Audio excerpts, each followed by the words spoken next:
جلیں گی علم و عمل کی شمع ہدایت النور کے ہی دم سے۔ شروع اللہ کے نام سے جو بہت مہربان نہایت رحم والا ہے۔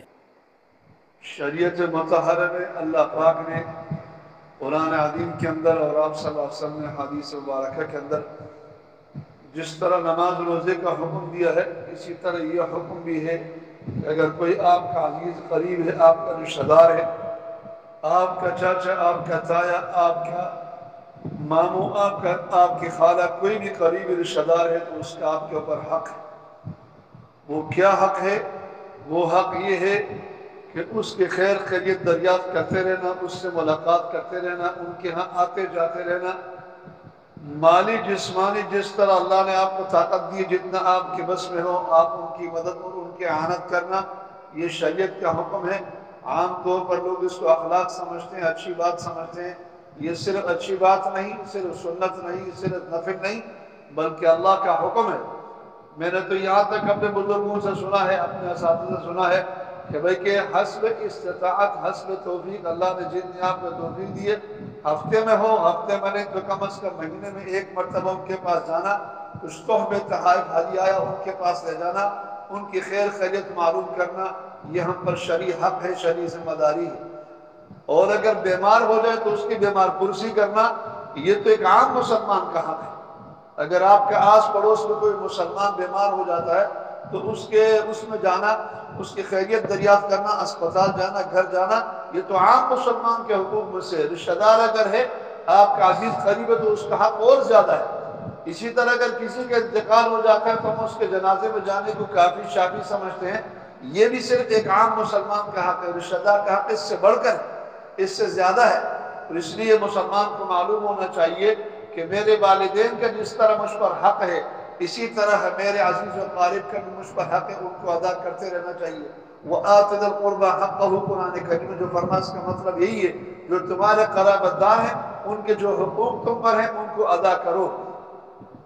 ایک صحابی فرماتے ہیں، نبی کریم صلی اللہ علیہ وسلم کے ارشاد گرامی نقل فرماتے ہیں کہ آپ صلی اللہ علیہ وسلم فرمایا، جس قوم کے اندر بھی قطع رحمی ہوگی، ایک آدمی بھی کسی قوم کے اندر ایسا موجود ہو کہ وہ اپنے رشتہ داروں کے حقوق ادا نہیں کرتا، ان سے قطع تعلق کرتا ہے، ان کے ہاں آتا جاتا نہیں ہے، ان کی خیر خیریت دریافت نہیں کرتا، ان کے مالی جسمانی مدد نہیں کرتا، تو اس قوم پر اللہ کی رحمت نازل نہیں ہوتی۔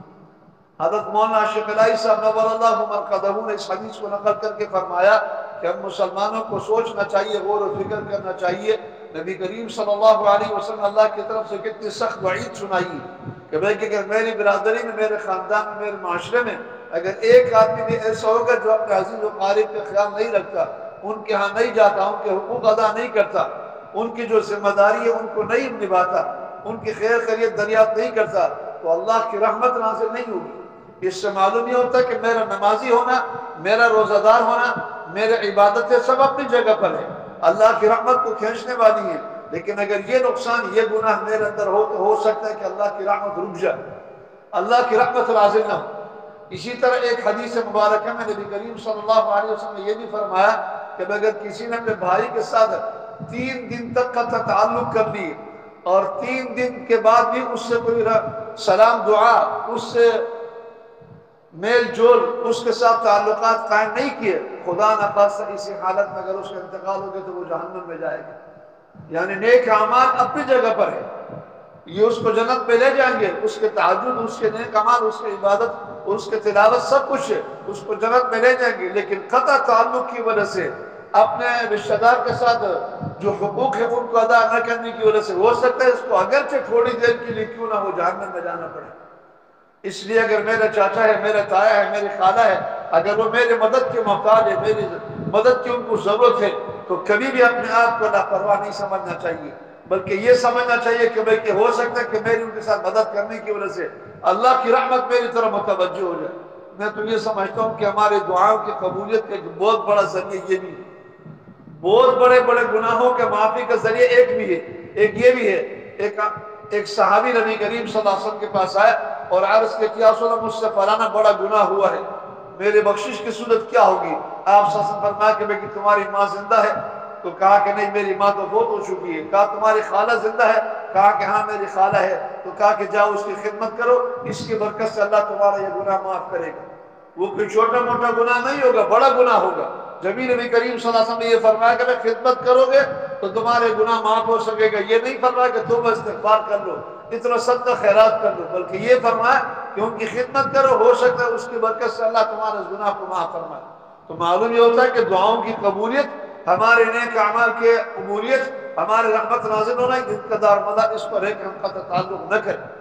اور ایک حدیث مبارکہ میں نے یہ بھی پڑھی ہے، آپ کو سناتا ہوں۔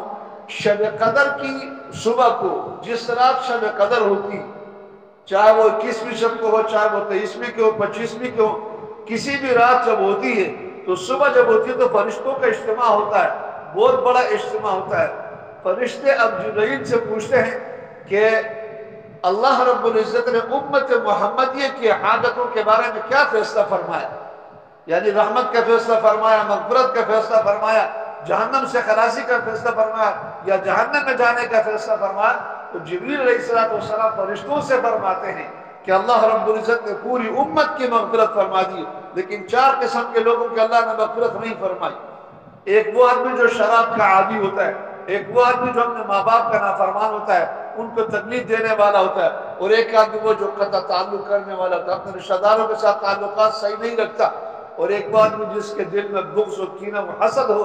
یہ 4 قسم کے لوگ ایسے ہیں کہ شب قدر کی رات میں بھی، رمضان کا آخری عشرہ ہو اور اتنا زبردست رات ہو، اس رات میں بھی ان کی مغفرت نہیں ہوتی۔ اللہ معاف فرمائے، میں یہ سمجھتا ہوں کہ یہ وہ لوگ ہوں گے جنہوں نے عبادتیں کی ہوں گی، راتوں کو جاگا ہوگا اور اعتکاف بھی کیا ہوگا، بڑے بڑے اعمال کیے ہوں گے، لیکن یہ برائیوں ان کے اندر پائے جانے کی وجہ سے ان کی مغفرت نہیں ہوئی۔ اگر اس نے روزہ نہیں رکھا، نماز نہیں پڑھی، تو ظاہر بات اس کی مغفرت کیسے ہو؟ مغفرت تو ان لوگوں کے لیے جس نے روزے رکھے، رحمت تو ان کے لیے جس نے تراویح کا اہتمام کیا۔ یہ سب کچھ کر کے پھر بھی اللہ پاک مغفرت کا فیصلہ نہیں فرماتے۔ جو شراب کا عادی ہوتا ہے، جو شراب پینے والا ہوتا ہے، اپنے ماں باپ کو ایذا دینے والا، تکلیف دینے والا ہوتا ہے، جو اپنے رشتہ داروں کے ساتھ قطع تعلق کرتا ہے، ان کو پوچھتا بھی نہیں، خود تو مزے کر رہا ہے، عیش و عشرت کی زندگی گزار رہا ہے، اپنے رشتہ داروں کو نہیں پوچھتا۔ اسی طرح کسی مسلمان کے لیے دل میں بغض و کینہ رکھتا ہے تو فرمایا کہ میں کس آدمی کی مغفرت نہیں ہوتی۔ تو یہ کتنے خطرے کی بات ہے، ہم سب اچھی طرح جانتے ہیں۔ ہمارے معاشرے کے اندر میں تو بڑے شکوے سے کہتا ہوں، امام صاحب کا تو خیال رکھتے ہیں، مؤذن صاحب کا تو خیال رکھتے ہیں، مسجد کا خیال رکھتے ہیں، اور دوسرے غریبوں کا خیال رکھتے ہیں، اپنے رشتہ داروں کو نہیں پوچھتے۔ ایک آدمی نے، ایک عورت نے میرے گھر میں آ کر شکوہ کیا کہ فلانا آدمی اتنا صدقہ خیرات کرتا ہے، میں اس کی خالہ لگتی ہوں، مجھے نہیں پوچھتا۔ ایسے ہمارا معاشرہ، ایسا ماحول ہے۔ حالانکہ یہ سب بعد میں ہے، پہلے تمہاری خالہ ہے، تمہارے چاچا ہے، تمہارے ماموں ہے، یہ رشتہ دار تمہارے پہلے حقدار ہیں، ان کے بارے میں اللہ پوچھے گا۔ محلے کے بارے میں تم نے کیا یا نہیں کیا، اس کے بارے میں اللہ تم سے نہیں پوچھے گا، وہ بعد کی بات ہے، وہ زیادہ ثواب کی بات ہے۔ اپنے رشتہ داروں کے حقوق ادا کرنا یہ پہلے، یہ مقدم ہے۔ نبی کریم صلی اللہ علیہ وسلم کے حدیث مبارکہ میں آتا ہے، یہ صلہ رحمی کے اندر جو رحم کا لفظ ہے نا، یہ رحمان سے نکلا ہے، رحمان سے۔ اللہ کے ناموں میں سے بہت بڑا زبردست نام ایک رحمان ہے، بہت ہی زیادہ رحم کرنے والا، بہت ہی زیادہ مہربان۔ تو اللہ پاک فرماتے ہیں کہ میرے نام کو جس نے جوڑا، میں اس کو جوڑ کے رکھوں گا۔ یعنی جس نے رحمان سے رحم نکلا اور رحم کے حقوق ادا کیے، اپنے صلہ رحمی کو قائم کیا، تو میں اپنی رحمت سے اس کو جوڑوں گا، جنت میں اس کو داخل کروں گا۔ اور جس نے اس کو توڑا، رحم کو توڑا، میں اس کو اپنی رحمت سے توڑوں گا، دور کر دوں گا۔ اس لیے میں گزارش کرتا ہوں کہ ہماری نمازیں، ہماری عبادتیں، ہماری دعائیں سب اپنی جگہ پر اللہ قبول فرمائے اور زیادہ سے زیادہ اجر عطا فرمائے۔ لیکن یاد رکھیں، اللہ کیا ایک عادت مبارکہ، ایک اصول ہے، ایک طریقہ کار ہے کہ بھئی کہ تم نے یہ بھی کرنا ہے، یہ بھی کرنا ہے، یہ بھی کرنا ہے۔ اگر ایک آدمی وضو نہیں کرتا ہے، بہت اچھی نماز پڑھتا ہے، تو اس کی نماز کبھی بھی قبول نہیں ہوتی۔ اس لیے کہ اللہ نے یہ اصول بنایا کہ پہلے وضو کرو گے، صحیح طریقے سے پاکی حاصل کرو گے، پھر اللہ کی عبادت کرو گے۔ اسی طرح ہر عبادت کے لیے اللہ پاک نے اصول بیان کیا، ان میں سے یہ بھی ہے کہ میں کہتا رشتہ داروں کا حقوق ادا کرنا۔ اللہ ہم سب کو اس کی توفیق عطا فرمائے۔